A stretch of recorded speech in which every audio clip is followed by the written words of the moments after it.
What if Anakin Skywalker did not kill any of the Jedi when Palpatine executed Order 66? How would that change things? Let's find out. So in this alternate Star Wars timeline, everything would be the same as it was in the original, up until Anakin's betrayal of Mace Windu. In the original timeline, after Palpatine pushes Mace Windu out the window, Palpatine gives Anakin the Sith name of Darth Vader and orders Anakin to go end all the Jedi inside the Jedi Temple on Coruscant. But in this new alternate timeline, Palpatine decides to send Anakin directly to Mustafar, telling Anakin that he, Palpatine, would deal with the Jedi, while Anakin dealt with the Separatists who were hiding out on Mustafar. Anakin, now Vader, would obey his new master and would head on over to Mustafar, but not before telling Padme that the Chancellor has given him a special mission and that he is going to Mustafar to finish it. In the meantime, Palpatine executes Order 66, which would play out just as it did in the original, with the exception of Anakin not being present at the Jedi Temple. But even without Anakin's help, the Jedi could not have held off the clones for too long. So even in this new timeline, all the Jedi in the temple are killed, albeit with some more resistance, due to Anakin not being there. And as for Kenobi and Yoda, both would survive, just as they did in the original. And after Bail Organa, the unsung hero of Star Wars, sees what's happening at the Jedi Temple, he would go looking for Master Yoda and would rescue him after the Wookiees helped Yoda off of Kashyyyk. And then, not long after, Bail Organa would receive a transmission from Kenobi and would rescue him as well, just as he did in the original timeline. When Kenobi inquires whether any of the other Jedi had survived, Bail and Yoda would tell Kenobi that they haven't heard from anyone, and that all they received from the Jedi Temple on Coruscant is a coded retreat message telling all the Jedi that the war is over and that they should return to Coruscant. Realizing this obvious trap, Kenobi and Yoda decide to head back to the Jedi Temple to stop the transmission of this message and to warn all the remaining Jedi that they should not return to Coruscant and should hide instead. And luckily for the two Jedi, Bail Organa receives a transmission from Mas Amedda telling him that Palpatine has called an emergency meeting of the Senate and that Bail Organa's presence is expected. Palpatine calling this emergency meeting was a good thing for Kenobi and Yoda because it would offer them a distraction, or at least reduced resistance, in trying to gain access to the Jedi Temple again. So as Palpatine is telling all these senators that the Jedi tried to commit treason and how the Republic has been reorganized as the Empire, Kenobi and Yoda would make their way into the Jedi Temple, with the few clones guarding the temple offering very little resistance. Also, unlike in the original timeline, when Kenobi and Yoda enter the temple, they wouldn't find evidence of any of the Jedi being killed by a lightsaber. The sight of many of their friends lying dead would be heartbreaking for the two Jedi, but not being deterred by feelings of sadness, Kenobi and Yoda would proceed with their mission, which was to disrupt the retreat message being sent out to all the Jedi, asking them to return to Coruscant, and instead replacing this retreat message with a warning, telling all the Jedi that the Republic has fallen and that they should not return to Coruscant.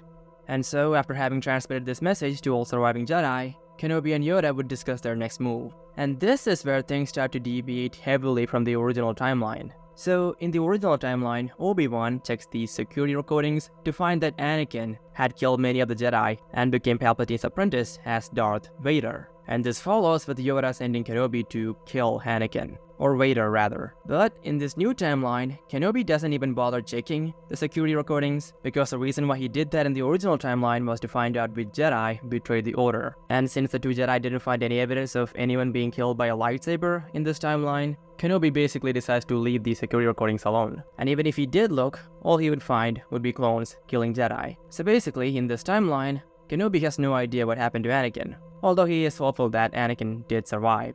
And as for Master Yoda, he too believes that Anakin has survived, but he would sense that something terrible has happened to Anakin, much like he did in Attack of the Clones, when Anakin killed the Tusken Raiders. But Yoda wouldn't share any of this with Kenobi. Instead, he would tell Kenobi that they needed to destroy the Sith, and that they had very little time to do so, mainly because sooner or later, someone was going to notice all the dead clone troopers in front of the Jedi Temple. So basically, for the two masters of the now fallen Jedi Order, it didn't take too long to decide on what they should do next. They needed to kill Sidious. So to accomplish this, Yoda and Kenobi would start making their way over to the Senate building, to Palpatine's office. In the meantime, Anakin, now Vader, would arrive on Mustafar and begin the slaughter of the Separatists, which would significantly strengthen Anakin's connection to the dark side, because he hated these people, especially Newt Gunray, who, in case you don't remember, basically ordered the hit on Padme Amidala in Attack of the Clones. So when he finally got to Gunray, Anakin stood there in front of Gunray for a few moments, letting the fear build up inside of Gunray before cutting him down.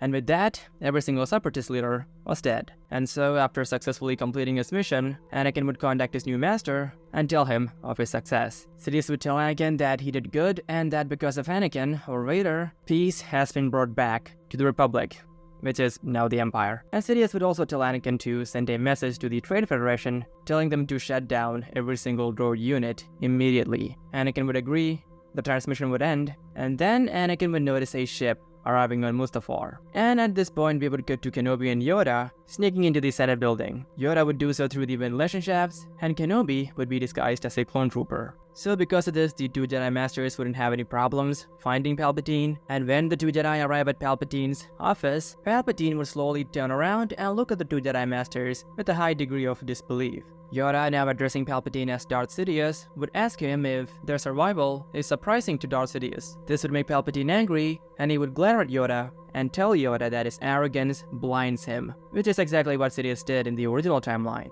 But in the original, after saying this, Palpatine shoots Force Lightning at Yoda, which knocks Yoda over for a moment. But in this timeline, since Kenobi is also there, when Palpatine tries to shoot his lightning, Kenobi blocks it with his lightsaber. Palpatine wouldn't express any surprise at seeing Kenobi hiding as a clone trooper because he could already sense him. Seeing this, Mas Amedda, who in this timeline could not leave Palpatine's side due to Master Yoda not being struck by Palpatine's Force Lightning.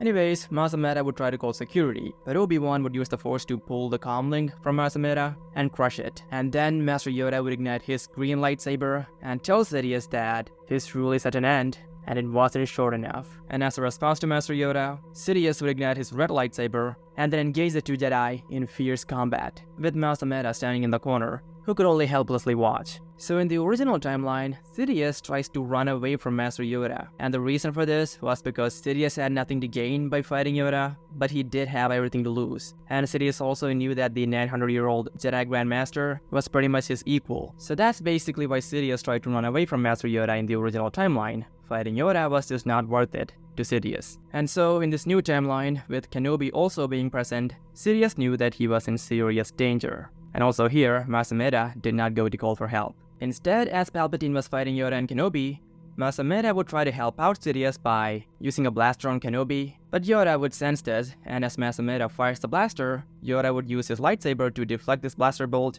right back into Mas Amedda's head, killing him. So essentially nothing is going Sidious's way here. So eventually, as the two Jedi were beginning to corner Sidious in his office, Sidious would shift strategies. Sidious would ask Kenobi if he was worried about his former Padawan, Anakin Skywalker, and this would cause the already traumatized Kenobi to lose focus on the fight for just a second, which is all it took for Darth Sidious to launch Force Lightning at Kenobi. Luckily for Kenobi, Master Yoda was there, who would immediately use the Force to push Palpatine onto his chair. Yoda would then make his way over to Kenobi, and the two Jedi would regroup, with now a small space having formed between them and Sidious. Sidious would then look at Kenobi and tell him the following: "I suppose I owe you my gratitude, Master Kenobi. Had you focused more on Skywalker's training, maybe your order would not have fallen so easily." Again, the reason why Sidious is saying all this is because he knows that the two Jedi have a very good chance of defeating him, and that one of the ways he, Sidious, could increase his chances of survival was by dealing with Obi-Wan first, by taking away his focus. But Master Yoda, on the other hand, wouldn't be surprised by anything that Sidious was saying. Because in case you don't remember, in Revenge of the Sith,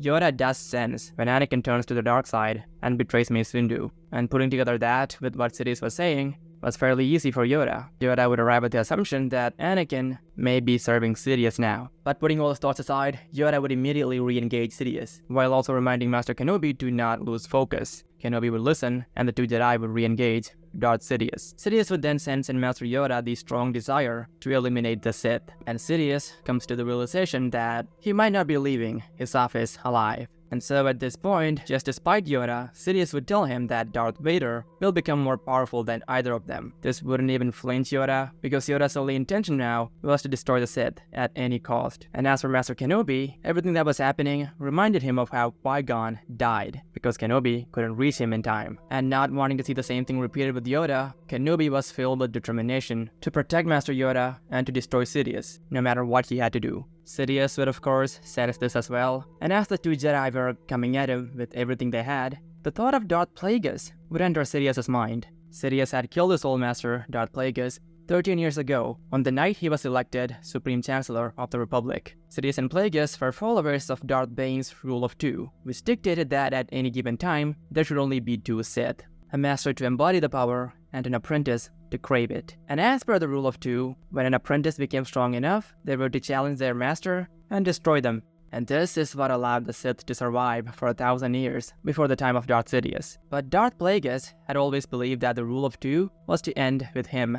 Plagueis told as much to his master, Darth Tenebrous, when Plagueis killed him. But unfortunately for Plagueis, his apprentice, Darth Sidious, also shared a similar sentiment that the rule of two would come to an end with him, and not his master, Darth Plagueis. But unlike Plagueis, Sidious was right. His apprentice, Darth Vader, wouldn't kill him. Instead, Sidious's end would come at the hands of a Jedi. And this Jedi, in the original timeline, was a redeemed Anakin Skywalker. But in this new timeline, it was not Anakin Skywalker. Instead, it was Master Yoda. So moments after the thoughts of Darth Plagueis entered his mind, Sidious felt a sharp pain on his right arm. And when he looked there, Sidious did not find his arm connected to his body. But he did find it though, lying pretty close by, still gripping his lightsaber. Instantly upon seeing this, Sidious would feel a surge of anger, and with his one remaining arm, Sidious would try to attack the Jedi with Force Lightning. But the two Jedi would sense this attack coming, and Kenobi would take the other arm of Sidious as well, completely disarming Sidious. Sidious would then fall back and look at the Jedi and try to say something. But before he could utter a single word,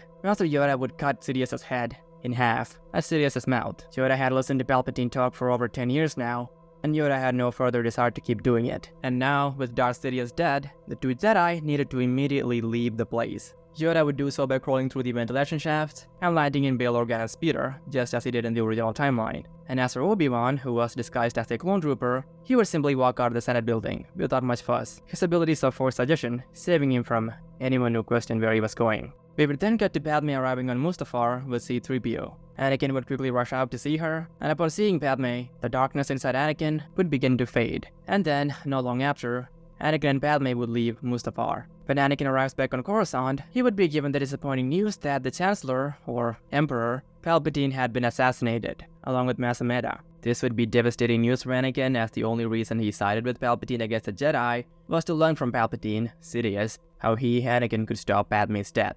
Also, Anakin would not be made Emperor just because Palpatine died, because even though Palpatine had reorganized the Republic into an empire, it wasn't really a Sith empire, just an empire controlled by a man who happened to be a Sith. So this new empire didn't really follow these Sith rules, so just because Anakin was apprenticed to Darth Sidious, he was not going to be made Emperor. The Imperial Senate would not approve of it. But none of that would be the problem that Anakin's mind would dwell on. It would be Padme instead. Because in his visions, he saw Padme dying, just like he saw his mother dying, and with Sidious now being dead, the secrets to saving Padme had also died with Sidious, or at least that's what Anakin believed. But then Anakin would remember that Sidious wasn't his only path to forbidden knowledge. The Jedi archives still existed, and with all the Jedi being gone, Anakin could now access the restricted section of the archives, which by the way is the reason why Anakin was so angry when he was denied the rank of Master in Revenge of the Sith, because only Masters could access the restricted section of the Jedi archives. But now with all the Jedi being gone, Anakin could now access the restricted section, and that's exactly what he was about to do. And so, after talking to Padme for a while in her apartment, Anakin would head over to the Jedi Temple, and because of the security clearance that Anakin had, getting into the archives would not have been hard for him. And so, not long after arriving on Coruscant from Mustafar, Anakin found himself inside the restricted section of the Jedi archives. But Anakin didn't really know what he was looking for. He knew he wanted to become powerful enough to save Padme, but how exactly the restricted section of the Jedi archives would help him do that, Anakin wasn't sure. Should he first go through the sacred Jedi texts, the Sith holocrons that have been said to be there, the ancient artifacts maybe? Anakin didn't really know, so when he entered the archives, he just stood there, his mind now completely filled with fear and anxiety at the thought of losing Padme, someone who Anakin believed he couldn't live without.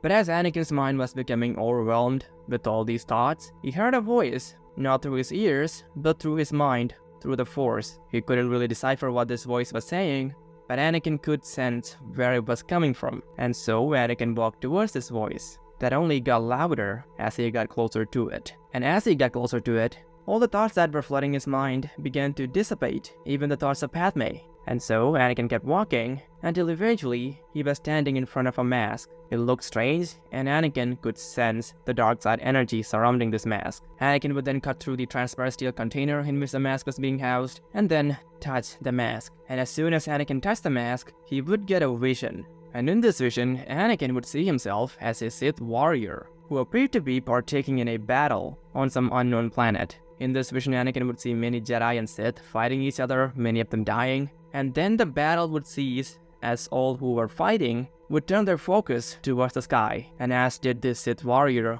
whose eyes Anakin was seeing through. And when this Sith warrior turned his gaze towards the sky, Anakin saw flashes of light in the sky, and on the horizon, what appeared to be a second sunrise. And then immediately after, everything went dark. And when the vision ended, Anakin realized a few things. He's been standing there holding that mask for longer than he thought. He also appeared to have missed a transmission from C-3PO informing him that Padme Amidala had to be taken to a hospital because she went into labor. Upon seeing this transmission from C-3PO, Anakin quickly put down the mask, and when he turned around to leave the Jedi archives, Anakin realized that while he was entranced in that vision, he also didn't notice the doors to the restricted section of the archives closing, and he also didn't sense Obi-Wan Kenobi and Master Yoda walking up to him. So how did Master Yoda and Kenobi find Anakin? Well, to explain that, we will now go back to what happened after Kenobi and Yoda assassinated Sidious and escaped the Senate building. So after assassinating Sidious with the help of Bail Organa, Yoda and Kenobi made their way over to Polis Massa, where they regrouped. And while the two Jedi were there discussing what they should do next, Bail Organa informed them that Anakin had returned to Coruscant with Padme Amidala, and that the clones did not target him. So this piece of information that Anakin had not been attacked by the clones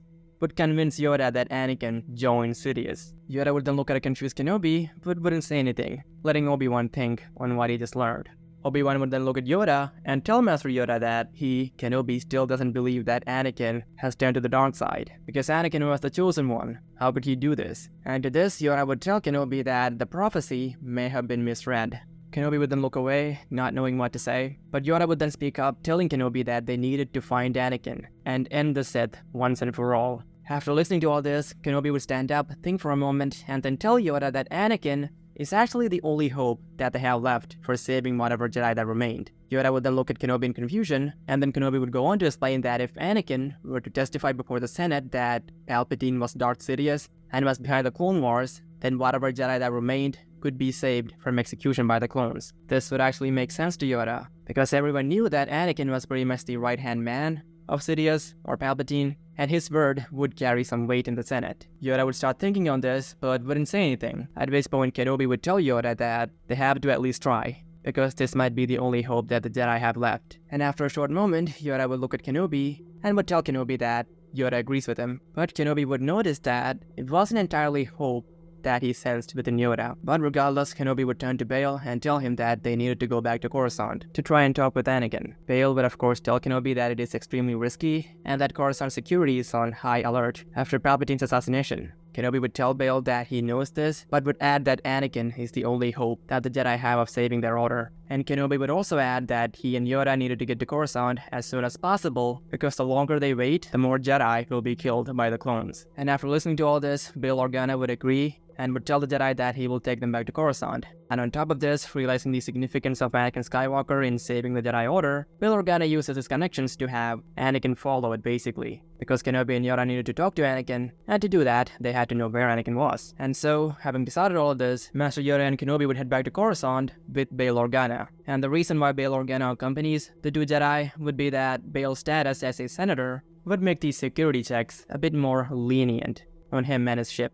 And so finally, with the help of Bail Organa, the two Jedi would make their way to Coruscant. And as they approached Coruscant, Bail would receive an update from the people that he tasked with following Anakin. Apparently, Anakin went into the Jedi Temple alone, and no one knows why he did so. Hearing this, Yoda would look at Kenobi and tell Kenobi that this might be a good opportunity at trying to deal with Anakin. Kenobi would also agree, especially since Anakin was alone, and the two Jedi pretty much knew the Jedi Temple inside out.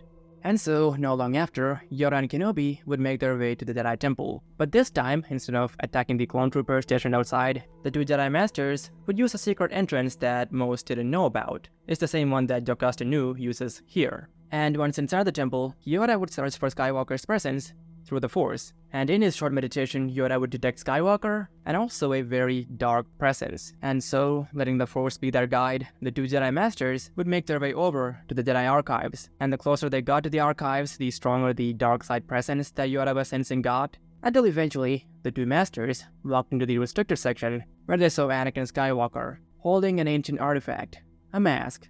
which was believed by the Jedi to have belonged to an ancient Sith Lord by the name of Darth Nihilus. But anyways, upon seeing Anakin, Kenobi called out to him, but Anakin appeared to be lost in deep thought. Anakin just stood there, staring at this mask. Taking advantage of this distracted Anakin, Yoda uses the Force to close the door to the restricted section of the archives, making sure that Anakin wouldn't have a chance to escape. Because even though Kenobi was there with the intention of convincing Anakin to testify before the Senate, Yoda knew that they might end up having to fight Anakin, and if it got to that, Yoda didn't want to risk Anakin escaping them. And so the two Jedi stood there, observing Anakin as he was lost in the strands. Yoda even considered ending Anakin right then and there, but quickly decided against it. But then, a moment later, Anakin came out of this trance he was in, and then Anakin checked his comlink to find a message from C-3PO telling Anakin that Padme Amidala has been taken to a hospital. Anakin then put the mask down, turned around, and saw Kenobi and Yoda. Anakin would look at the two Jedi Masters in disbelief, and seeing the confused Anakin, Yoda would tell Anakin that he is not having a vision, and that they're actually there. Anakin would then take a step back and turn his sights towards Kenobi, at which point Master Kenobi will tell Anakin that they need his help, and that they need to talk. Anakin would still look extremely confused, and then Anakin would ignite his blue lightsaber and ask the two Jedi what they are doing there. Kenobi would then try to reason with Anakin, telling him that if he, Anakin, were to testify before the Senate as to who Palpatine really was, then whatever Jedi that remained could be saved from being hunted down. Anakin's mind wouldn't really be registering anything that Kenobi was saying, and before Kenobi could say anything else, Anakin would stop him and ask Kenobi and Yoda if they're there to kill him. Hearing this, Yoda would stay silent, but Obi-Wan would take out his lightsaber, but instead of igniting it, Kenobi would just throw it towards Anakin. And after doing so, Kenobi would again plead with Anakin to do the right thing and to tell the Senate the truth. Anakin would remain silent, shaking his head, not knowing what to say. And then Kenobi would go on to tell Anakin that every moment he stays doing nothing, he's placing the lives of every single surviving Jedi at risk, including Ahsoka. And the mention of Ahsoka by Kenobi would grab Anakin's attention. Anakin was informed that the ship carrying Maul and Ahsoka crashed, but not much of anything else, so Anakin didn't really know what happened to Ahsoka.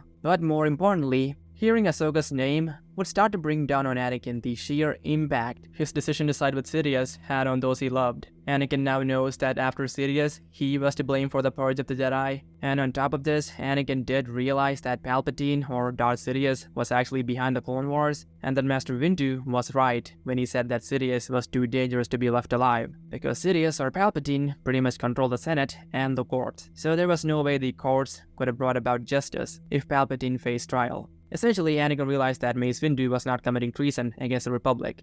Instead, Windu was trying to stop the war and save the Republic from an evil man who was responsible for the death of millions. Anakin knew all this, but to save himself the guilt, Anakin had tried to convince himself that Mace Windu was committing treason against the Republic by trying to assassinate Chancellor Palpatine. But now, as his mind went to Ahsoka, Anakin was beginning to realize that everything he did was to have a shot at saving Padme, and not because Mace Windu committed any form of treason. Yoda and Kenobi would of course sense this within Anakin, and Kenobi would try to walk closer to Anakin, at which point a teary-eyed Anakin would tell Kenobi to stand back, and then Anakin, while keeping his eyes on the two Jedi, would make his way towards the exit. Seeing this, Kenobi would look at Yoda, and Yoda would just look away and close his eyes. And so, not long after, Anakin opens the door to the hidden archives that Yoda had closed earlier, and would walk out. At which point, Yoda will tell Kenobi that there was no use in engaging Skywalker in a fight, because all that would have done was put all three of them in danger. And Yoda would go on to say that if they killed Skywalker, they would not just be killing Darth Vader, but also the only hope the remaining Jedi had of survival. Hearing this, Kenobi would ask Master Yoda what they should do next,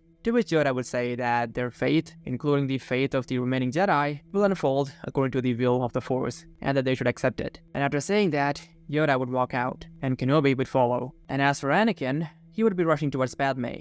Anakin's mind would be filled with the fear of losing Padme, and also now with the guilt of betraying the Jedi Order. So basically, Anakin wasn't doing much thinking, and he also didn't alert anyone that Kenobi and Yoda was inside the temple, mostly because his mind was preoccupied, and also because Anakin didn't want any more Jedi dying because of him. And so, not long after, Anakin makes his way over to the Grand Republic medical facility, which is where Padme had been taken to. Once there, Anakin will contact C-3PO, asking him where Padme was being housed. 3PO would of course tell Anakin what he wanted to know, and immediately after, Anakin would find Padme's hospital bed.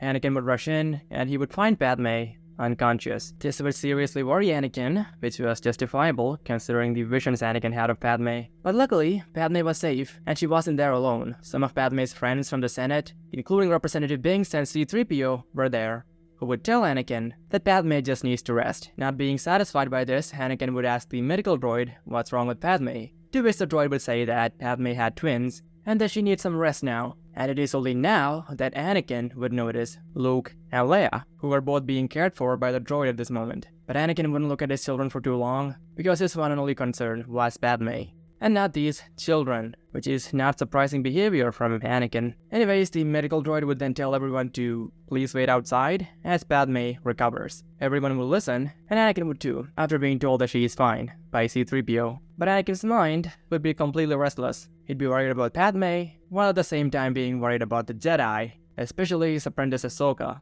Anakin would consider going before the Senate and revealing everything, but that would mean losing Padme because Padme was never going to stay with him if she found out about that. And so Anakin would be very confused, scared, and guilt-ridden to say the least. But all these thoughts would be temporarily dissipated from Anakin's mind when the medical droid informed everyone that Padme was awake and that they could see her now. Anakin would rush inside before everyone else, and when he saw Padme awake and well, a wave of relief would wash all over Anakin. And Padme would tell Anakin that he doesn't need to worry about his visions anymore, as she is fine and in no danger. Hearing this would bring a lot of happiness to Anakin, but he would still be worried and stay by her side for hours, until eventually Padme went to sleep again, at which point Anakin's mind again went to the Jedi and what he should do next. And also, now that he became certain that his Force visions were lies, Anakin would seriously reconsider what Master Yoda told him and what Sidious offered him, because now, without Sidious's help, Padme is alive and well. So he would now arrive at the conclusion that what he saw in his vision was nothing more than one possible future. Maybe a future that would have happened had Sidious not been killed. This would do nothing but add to the guilt that he already felt. And finally, Anakin would decide that he needs to do something about it. And now we get back to Master Kenobi and Yoda after they left the Jedi Temple after confronting Anakin. Both Jedi were now back on Polis Massa, with Master Yoda being immersed in meditation, while Master Kenobi remained restless, not knowing what Anakin will do next. Bail Organa was also there, but as the two were talking, Bail would receive a transmission from Anakin Skywalker. And in this transmission, Anakin would tell Bail that he needed to see him. This message would give some hope to Kenobi, but that hope would immediately be diminished because Kenobi comes to the realization that Anakin may have figured that Bail helped them. But regardless of all this, Bail Organa would tell Anakin that he will arrive on Coruscant shortly and then they will talk. Anakin nods and the transmission ends. Bail would then bid farewell to Kenobi and leave for Coruscant, with Kenobi telling Bail to be careful. Bail thanks Kenobi and then leaves Polis Massa to Coruscant. Kenobi would then inform this development to Master Yoda and ask Master Yoda if he knows what will happen, to which Yoda would say that the future remains turbulent. And as for Bail Organa, when he arrives on Coruscant, he would meet with a very stressed out looking Anakin Skywalker. Bail would be pretty stressed out himself, because he didn't know why Anakin wanted to see him. And even though Anakin did suspect that Bail Organa had something to do with Kenobi and Yoda showing up inside the temple, Anakin had bigger concerns in his mind. So when the two meet, Anakin would tell Bail that Mace Windu and the other masters who attacked Palpatine went rogue, and their actions do not represent that of the Jedi Order. So what Anakin is trying to do here is to make it seem like Mace Windu and the other masters that attacked Sidious did so without the approval or knowledge of the remaining Jedi Masters. So Anakin would argue that the actions of 4 rogue Jedi Masters shouldn't warrant the vilification of the entire Jedi Order, and that the rest of them were innocent. Bail of course knew the Jedi were innocent, and that Mace Windu was only trying to do the right thing, but Bail would see what Anakin is trying to do here. And even though Bail realizes that Anakin is trying to save the Jedi while also saving himself, Bail wouldn't accuse Anakin of this, because Bail realizes that this is the only chance that the remaining Jedi have of being saved. Bail will, however, ask Anakin why he didn't do anything to stop the massacre of all the Jedi if he knew that they were innocent. This would obviously be a question that the Senate would also ask, but Anakin obviously knew this and had a pretty convincing answer prepared. So the following is what Anakin would tell Bail Organa. So when Anakin saw 4 Jedi Masters going to Palpatine's office just to discuss terms of Palpatine giving up his emergency powers, Anakin became suspicious, and Anakin's suspicion only grew when Mace Windu refused to let Anakin go with them. Even though Mace Windu knew that Anakin had a good relationship with Palpatine, and that Anakin's presence would only make the negotiations with Palpatine easier. So this led Anakin to doubt Mace Windu and the other Masters' actual intentions. And so, because of these suspicions, Anakin followed Mace Windu and the other Masters. And after Anakin entered Palpatine's office, Anakin saw the Masters trying to kill the Supreme Chancellor. And Anakin, being the law-abiding, selfless Jedi that he is, tried to get the Masters to stop. But the Masters did not relent, and Anakin was forced to kill all of them, saving the Supreme Chancellor. And after saving the Chancellor, Anakin made sure to let the Chancellor know that Mace Windu and the other Masters were acting on their own accord, without the approval or knowledge of the other Jedi. Which, regardless of Anakin's fake story, was actually true. Mace Windu didn't even tell Yoda that he was going after Palpatine, so Anakin wouldn't have a problem selling the story to the Senate. But anyways, Anakin would go on to tell Bail Organa that after Anakin told Palpatine about Mace Windu, Palpatine immediately ordered Anakin to go to Mustafar, because apparently, somehow, Palpatine received information that the Separatist leaders were hiding out on Mustafar. And Palpatine was afraid that the Separatists would leave Mustafar, so he ordered Anakin to immediately go to Mustafar. And so Anakin did. But unfortunately, due to his blind trust in the Supreme Chancellor, Anakin did not report the incident to the Coruscant police or the other Jedi before going to Mustafar, because Anakin, never in his wildest dreams, imagined that Palpatine would use this incident to target the entire Jedi Order. But according to Anakin, that's exactly what Palpatine did. Even though Anakin had told Palpatine that Mace Windu and the other Masters had gone rogue, Palpatine used this action by Mace Windu to destroy the entire Jedi Order. Why? Well, Anakin wasn't sure. Maybe to secure his emergency powers and to become some kind of an emperor, but Anakin just didn't know. So ultimately, when Anakin went to Mustafar, Palpatine ordered every Jedi to be killed. And the reason why Anakin couldn't do anything about this was because he was on Mustafar, and by the time he found out about it, it was too late. So that would be the story that Anakin would tell Bail. Bail Organa of course knew that Anakin was making most of this up, but seeing as how this testimony by Anakin would save the Jedi, Bail wouldn't try to argue with Anakin. However, Bail would ask Anakin why it took him this long to share this vital information.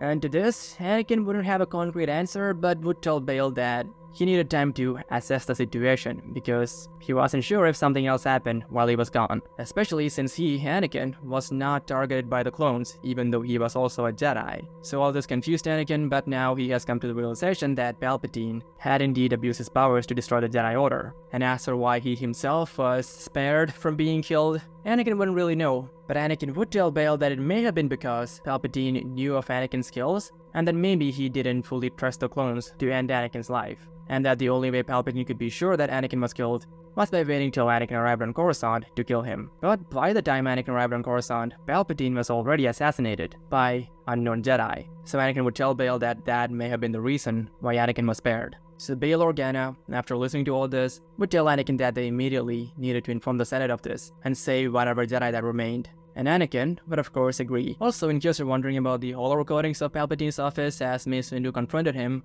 well, Palpatine would have obviously made sure those were gone because he didn't want anyone seeing that he could wield a lightsaber, even though being a Sith wasn't illegal. And so, a little later, we would pick up again with Master Yoda and Kenobi. Yoda would still be in deep meditation, but then Kenobi would receive a transmission from Bail Organa, telling Kenobi to tune into the holonet. Kenobi would do so, and there he will see Anakin testifying before the Senate that Mace Windu went rogue and that all the other Jedi are innocent. This would of course bring a lot of relief to Kenobi because the Jedi have been saved, but still Kenobi was disappointed in Anakin's decision to not tell the full truth. But anyways, because of Anakin's testimony, the Senate would vote to stop the hunt of the Jedi, at least not before a proper investigation can be held. And so, Anakin Skywalker's testimony, even though it was fake, managed to stop the clones from hunting down Jedi. And as for what happened after, the Senate would order an investigation to be held to determine the truth, and all the surviving Jedi would be requested back to Coruscant to present their side of the story. So ultimately, all the Jedi would return to Coruscant, including Kenobi and Yoda, and because of the question of who killed Palpatine being raised by the Senate, Kenobi and Yoda would own up to it and tell the Senate that it was them. Kenobi would try to explain to the Senate that Palpatine was a Sith Lord, the ancient enemy of the Jedi, and that Palpatine orchestrated the Clone Wars with the sole purpose of destroying the Jedi and becoming Emperor. But since being a Sith wasn't illegal in the Republic, as it existed in the prequel era, killing Palpatine just because he was a Sith wouldn't be justified. And as for Palpatine orchestrating the Clone Wars, the Jedi didn't immediately have all the evidence to prove that. But the one thing from Anakin's testimony that would help the Jedi in this regard would be how Palpatine immediately knew where all the Separatist leaders were, because Palpatine couldn't have had some secret informant that just appeared out of nowhere in the most convenient of times. So that right there would help the Jedi plead their case, and would also convince the Senate to look further into it. And now with Sidious, Dooku, and Grievous being dead, no one was really left to actively mess with the investigation, so it is possible that eventually the truth of Palpatine's actions will be revealed. But now, since Kenobi and Yoda owned up to killing Palpatine, the other Jedi would be free from prosecution, and whatever remained of the Jedi Order would be re-established, and they would be allowed to recruit and train new Jedi. Only now with a new committee appointed by the Senate to monitor every single move of the Jedi, basically. But ultimately, as for the fate of Master Yoda and Kenobi, that would depend on whether they're able to prove that Sidious was behind everything. Anakin, of course, wouldn't help them any further, because if he did, that would mean losing Padme, because Padme would not stay with Anakin, knowing everything he did. And if Anakin was willing to end the lives of younglings just to be with Padme, he would be more than okay with lying to be with her. And also, now that Luke and Leia were in the picture, Anakin wouldn't want them growing up without a father. But there still remained people who could testify as to who Palpatine really was, one of them being Maul. And with Ahsoka's help, the Jedi would be able to track him down. But ultimately, regardless of whether Palpatine orchestrated the Clone Wars, Kenobi and Yoda would not be placed in a cell for killing Palpatine. The reason for that is Palpatine did abuse his power, and this abuse of power by Palpatine resulted in thousands of Jedi dying, so even though Kenobi and Yoda stood trial, they would ultimately not be sent to a jail cell. Instead, recognizing their good deeds during the war, and their status as Jedi Masters, who have always tried to maintain the peace, Kenobi and Yoda would be sent to the Jedi Temple, although they wouldn't be allowed to leave Coruscant, until this investigation into Palpatine's involvement in the Clone Wars was completed. And as for Anakin Skywalker, he wouldn't rejoin whatever remained of the Jedi Order, because even though Anakin wanted to be a Jedi again, Anakin knew that Kenobi and Yoda knew of his actual involvement in the betrayal of the Jedi Order, so Anakin couldn't really look them in the eye anymore, and believed that he didn't deserve to be a Jedi. And so, Anakin, along with Padme and their children, would go back to Naboo. Anakin didn't really know what he should do with his life now, but because of Padme and Luke and Leia, Anakin, for the first time in his life, would have some resemblance of happiness. But the guilt of having been indirectly responsible for the death of thousands of Jedi would never really leave Anakin. But before leaving Coruscant, Anakin did take another trip to the Jedi Temple, and he did so to retrieve a certain mask, because it just wouldn't stop calling to him, so Anakin's future still remained uncertain, same as that of this new Jedi Order.